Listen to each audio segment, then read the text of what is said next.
Hello, in this video I'm gonna introduce you to a product, a fabric that you've seen many times, but you probably don't know what it's called. The shopping term for this is called non-woven fabric, but really the scientific name is polypropylene. They're used in lots of bags, carrying cases, car covers, weed barriers, surgical gowns, and I got this for $2 a yard, super cheap. That's why it's commonly used as a utility fabric. This is a woven fabric. As you can see the fraying, this is a knitted fabric. Non-woven fabric looks like this. You can sew on it, you can stitch it, you can do some embroidery work on it, you can even wash it. In fact, I washed this one and this is what it looks like after a trip to the washer and dryer.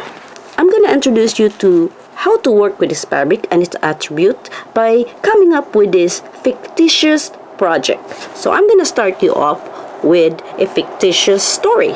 Okay, so just bear with me. You are invited to a party.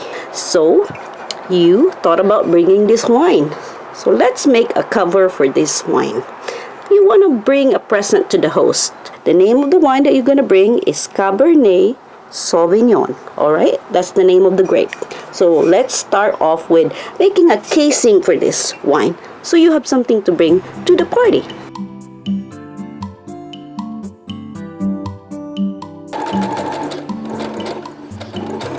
So you can sew on it and you can trim it and it does not fray. Watch, I'm gonna trim this. This is what it looks like when it's cut with a serrated scissor.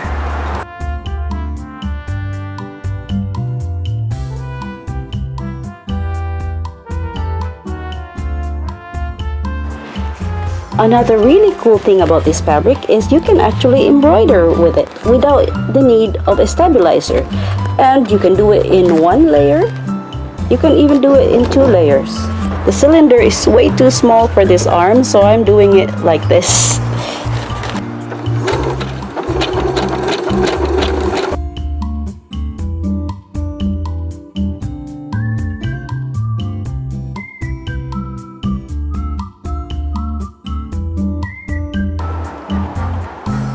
This is the result of a basic zigzag, and this one, and this one.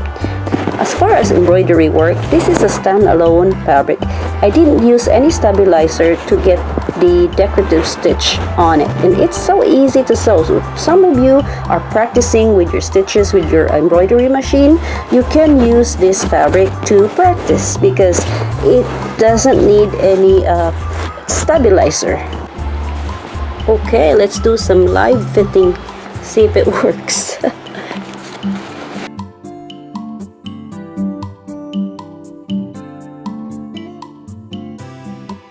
But wait, there's a twist. Our fictitious party hosts are wine enthusiasts. They are really kind of snotty when it comes to wine brands and tastes. If you show up in a party with a covered brand like this is actually scary.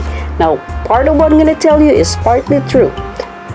It's scary because what if you bought this thing from Rite Aid, Walgreens, or Walmart? Oh my God, that's a scary thought. So we're gonna expose the brand.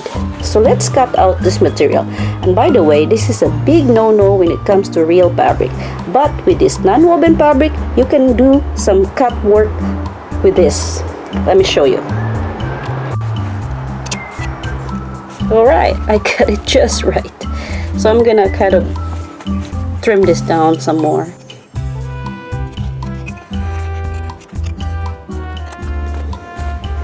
Alright, I'm exposing the brand and the kind of wine that it is.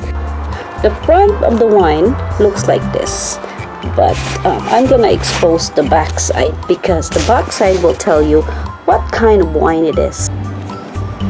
Here I kind of centered it a little bit. I'm gonna turn this inside out.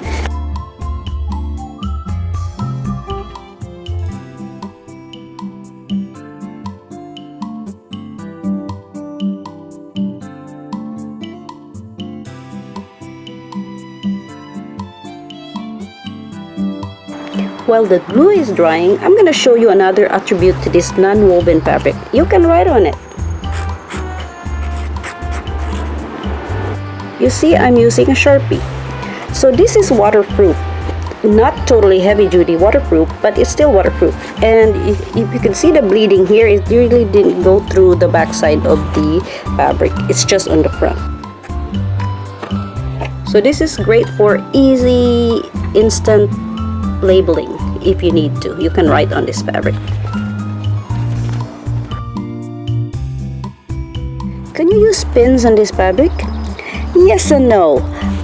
If you can avoid it, try to, because I noticed that it actually creates holes on the actual fabric, and sometimes you can see it and sometimes you can neglect it.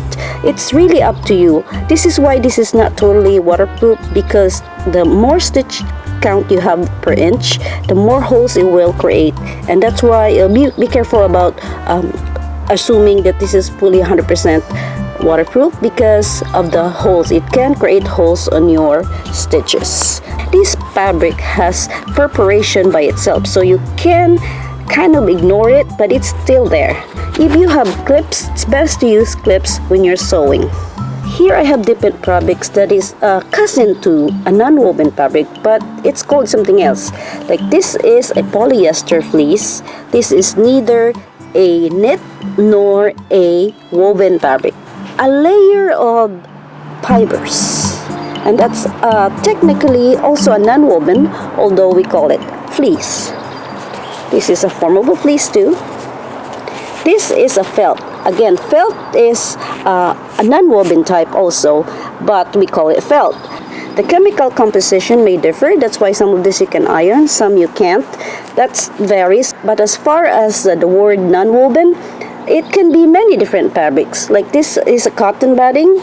This is also a non-woven type because it is a stash of fibers matted together. Can you paint on this fabric? Well, we'll find out together. I guess you can. So this is a fabric crayon. Now, can you iron this thing? And this is what it looks like. So, total enemy of this fabric is heat, direct heat. I tried to use a press cloth too. It kind of works, but not really. Instantly, it will melt off. If your temperature is 100 degrees, it would instantly look like this.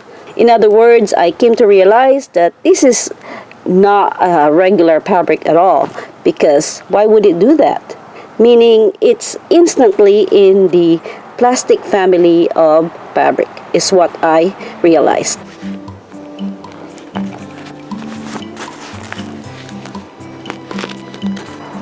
Okay, here we go. I finished the whole thing, and you're ready to show this to your party host, and your party host will say, "Oh my God, that's a great brand. Thank you so much." This is actually a really good brand. This brand is actually a 92 point in the wine rating. What that means is a superior quality wines. Thank you so much. Come in the party. As far as my craft work here, I'm not quite happy with the inconsistent trims and all that, but who cares? When you're drunk, none of this matters. Non-woven fabric are fantastic. You can sew, you can embroider, you can perforate, you can wash, you can glue, you can cut it out. It's water resist. It's durable too, to a certain degree, and easily folds. It's a Sharpie writable fabric. So there's other uses to this, like apron, tablecloth. I even saw this in Halloween costume accessories, organizers. There's so many applications to this fabric because it's a utility fabric, and I'm just educating you in this video on what this fabric is about. I'm sure you have seen this many times, and yes, you can make something out of this. Thank you so much for watching. I hope you learned something in this video, and I'll talk to you on my next video.